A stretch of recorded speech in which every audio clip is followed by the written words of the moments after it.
அனைவருக்கும் அஸ்ஸலாமு அலைக்கும். செபி எஸ்எம்இ ஐபிஓ கேட்டகரியில் நியூ ரூல்ஸை இம்ப்ளிமெண்ட் பண்ணியிருக்கிறாங்க. இந்த நியூ ரூல்ஸ் இந்த மாதம் ஜூலை 2025லேருந்து அமலுக்கு வருது. இந்த நியூ ரூல்ஸில் என்னென்ன புதுசாக வந்திருக்கு அப்படின்னு டீட்டெயில்ஸாக பார்ப்போம். வீடியோவை கண்டினியூவாக பாருங்கள். What is SME IPO? SME IPO அப்படின்னா என்னன்னு ஃபஸ்ட்டு பார்ப்போம். Small and medium enterprises initial public offering, இதை தான் எஸ்எம்இ ஐபிஓ அப்படின்னு சொல்கிறது. இது இயர்லி ஸ்டேஜ் கம்பெனி, அதாவது சின்ன கம்பெனி ஃபஸ்ட் டைமாக ஸ்டாக் எக்ஸ்சேஞ்சில் லிஸ்டாக வருவதற்கு தான் எஸ்எம்இ ஐபிஓ அப்படின்னு சொல்கிறது. இதோடைய லிஸ்டிங் சைஸ் எவ்வளோ இருக்கும்னா 1 கோடியிலேருந்து 25 கோடிக்குள்ளே இருக்கக்கூடிய கம்பெனி தான் ஸ்மால் அண்ட் மீடியம் என்டர்பிரைசஸ் அப்படின்னு சொல்கிறது. இது போல் உள்ள கம்பெனி தான் ஃபண்டை ரைஸ் பண்ணுவதற்காக ஸ்டாக் எக்ஸ்சேஞ்சில் ஐபிஓக்கு வருது. இதை தான் எஸ்எம்இ ஐபிஓ அப்படின்னு சொல்கிறது. ஏற்கனவே நம்ம சேனலில் எஸ்எம்இ ஐபிஓ அப்படின்னா என்னன்னு ஒரு வீடியோ போட்டிருக்கோம். அந்த வீடியோவில் எஸ்எம்இ ஐபிஓக்கும் மெயின் போர்டு ஐபிஓக்கும் உள்ள வித்தியாசம் என்ன, எஸ்எம்இ ஐபிஓவை எப்படி அப்ளை செய்வது, அதை எப்படி சேல் செய்வது, எஸ்எம்இ ஐபிஓவில் உள்ள ரிஸ்க் ஃபேக்டர்ஸ் என்ன அப்படின்னு எஸ்எம்இ ஐபிஓ பற்றிய ஃபுல் டீட்டெயில்ஸாக போட்டிருக்கோம். அந்த வீடியோவை பார்க்காதவங்க டிஸ்கிரிப்ஷனில் லிங்கை கொடுக்குறேன். அந்த வீடியோவை பார்த்துட்டு இந்த வீடியோவை கண்டினியூ பண்ணுங்கள். செபி கொண்டு வந்துள்ள எஸ்எம்இ ஐபிஓடைய நியூ ரூல்ஸ் என்னன்னு பார்ப்போம். அது இந்த மாதம் முதல் அமலுக்கு வருது. எஸ்எம்இ ஐபிஓ ஓல்டு கேட்டகரியில் இண்டிவிஜுவல் இன்வெஸ்டர்ஸ் அப்படின்னு இருந்துச்சு, அதை ரிமூவ் பண்ணிவிட்டு இப்போ ரீட்டைல் இன்வெஸ்டரை ஆட் பண்ணியிருக்காங்க. ரீட்டைல் இன்வெஸ்டர் ஓல்டு ரூலில் 1 லாட் வரையும் அப்ளை பண்ணலாம். அதோடைய ஃபண்டு சைஸ் ஐபிஓ ப்ரைஸஸில் 1 லட்சத்துலேருந்து 1.5 லட்சம் வரையும் இருக்கும். இப்போ நியூ ரூலில் அப்படின்னாக்க மினிமமாக 2 லாட்ஸ் அப்ளை பண்ணணும். அதோடைய depend on the IPO prices amount 2 லட்சத்துலேருந்து 3 லட்சம் வரையும் இருக்கும். பழைய ரூலில் மினிமமாக 1 லாட் அப்ளை பண்ணலாம். இப்போ புது ரூலில் மினிமமாக 2 லாட் அப்ளை பண்ணணும். அந்த 2 லாட்டோடைய ஃபண்டு சைஸ் எவ்வளோ இருக்கும்னா 2 லட்சத்துலேருந்து 3 லட்சம் வரையும் இருக்கும். இது நார்மலான எல்லா ரீட்டைல் கஸ்டமர்ஸும் அப்ளை பண்ண முடியாது.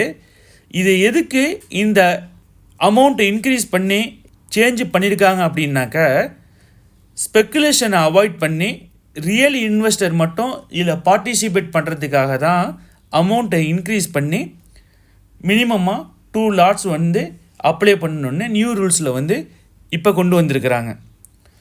அலாட்மெண்ட் முன்னாடி லாட்டரி பேசிஸில் தான் இருக்கும். இண்டிவிஜுவல் இன்வெஸ்டருக்கு 1 லாட்டு அப்ளை பண்ணுனா லாட்டரி பேசிஸில் தான் கிடைக்கும். இப்போ நியூ ரூலில் பொறுத்த வரையும் அதே லாட்டரி பேசிஸ் தான்.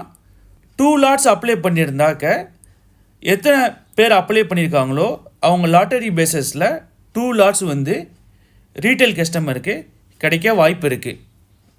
என்ஐஐ கேட்டகரியில் ஓல்டு ரூல்ஸில் மினிமம் 2 லாட்ஸ் அப்ளை பண்ணணும். இப்போ என்ஐஐ கேட்டகரியை அதை ஸ்ப்ளிட் பண்ணி நியூ ரூல்ஸில் 2 ஆக்கிட்டாங்க. அது எஸ்ஹெச்என்ஐ அண்ட் பிஹெச்என்ஐ, அதாவது ஸ்மால் ஹெச்என்ஐனும் பிக் ஹெச்என்ஐனும் 2 ஸ்ப்ளிட் பண்ணியிருக்காங்க. இது 2மே லாட்டரி பேஸில் தான் அலாட்மெண்ட்டு கிடைக்கும்.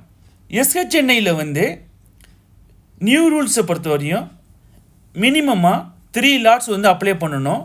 அதோடைய அமௌண்ட்டு மேக்ஸிமம் 10 லேக்ஸ் வரையும் இருக்கும். பிஹெச்என்ஐ கேட்டகரியில் 10 லேக்ஸுக்கு அபோவ் அப்ளை பண்ணுறதெல்லாம் பிஹெச்என்ஐ கேட்டகரியில் வரும். அலாட்மெண்ட்டை பொறுத்த வரையும் ப்ரொஃபஷ்னல் இயர்லியரில் என்ன இருந்துச்சுனாக்க ஹையஸ்ட்டாக லாட்டை யார் அப்ளை பண்ணியிருக்காங்களோ அவங்களுக்கு கிடைக்க வாய்ப்பு இருந்துச்சு. நியூ ரூலில் என்னன்னாக்க லாட்டரி அலாட்மெண்ட்டு தான். பிஹெச்என்ஐக்கும் எஸ்ஹெச்என்ஐக்கும் மினிமமாக 3 லாட்டு கிடைக்க வாய்ப்பு இருக்குது. எஸ்எம்இ ஐபிஓவில் அப்ளை பண்ணுவதற்கு ஜிஎம்பி ப்ரைஸை மட்டும் செக் பண்ணிவிட்டு ப்ரீமியம் எவ்வளோ இருக்குதுன்னு பார்த்துட்டு அப்ளை பண்ணாமல் எஸ்எம்இ ஐபிஓவில் வரக்கூடிய கம்பெனியுடைய ஃபண்டமெண்டல்ஸ் பிஸ்னஸ் அனாலிசிஸ் பண்ணி இன்வெஸ்ட்மெண்ட் பண்ணுங்கள். ஒன்ஸ் இந்த ஐபிஓவில் நீங்கள் அப்ளை பண்ணீங்கன்னாக்க இதை மாடிஃபிகேஷனோ அல்லது கேன்சலேஷனோ பண்ண முடியாது. அதனால் லாஸ்ட் டேயில் நீங்கள் அப்ளை பண்ணுறது உங்களுக்கு யூஸ்ஃபுல்லாக இருக்கும். இதில் கட் ஆஃப் ப்ரைஸும் கிடையாது. அதனால் பிட்டு பண்ணும்போது மேக்ஸிமம் ப்ரைஸ்லேயே பிட்டு பண்ணுங்கள். யூபிஐயில் சாயங்காலம் 4 மணி வரையும் அப்ளை பண்ணலாம். அது அப்ரூவல் சாயங்காலம் 5 மணி வரையும் இருக்கும். எஸ்எம்இ ஐபிஓவில் நீங்கள் பார்ட்டிசிபேட் பண்ணும்போது முன்பு இருந்ததோட இப்போ அமௌண்ட்டை இன்க்ரீஸ் பண்ணியிருக்கிறதுனால இப்போ மினிமம் நீங்கள் எஸ்எம்இ ஐபிஓவில் ரீட்டைல் இன்வெஸ்டராக இருந்தீங்கன்னாக்க 2லேருந்து 3 லட்சம் வரையும் ஆகும். எஸ்ஹெச்என்ஐ இன்வெஸ்டராக இருந்தால் மினிமம் 3 லாட்ஸை நீங்கள் இன்வெஸ்ட்மெண்ட் பண்ணணும். மேக்ஸிமமாக 10 lakhs வரையும் இன்வெஸ்ட்மெண்ட் பண்ணலாம். இந்த செபி கொண்டு வந்திருக்கிற நியூ ரூல்ஸஸ் எல்லாம் எதுக்கு அப்படின்னாக்க இன்வெஸ்டரை ப்ரொடெக்ட் பண்ணுவதற்கு தான், ஸ்பெக்குலேஷனை அவாய்ட் பண்ணுவதற்கு. எஸ்எம்இ ஐபிஓவில் வரக்கூடிய கம்பெனியை நல்லா அனாலிசிஸ் பண்ணி சரியாக கம்ப்ளைண்ட் உள்ள கம்பெனியானு செக் பண்ணிவிட்டு இன்வெஸ்ட்மெண்ட் பண்ணுங்கள். இதில் ஏதாவது டவுட் இருந்தால் கமெண்ட் பாக்ஸில் கேளுங்க. அஸ்ஸலாமு அலைக்கும்.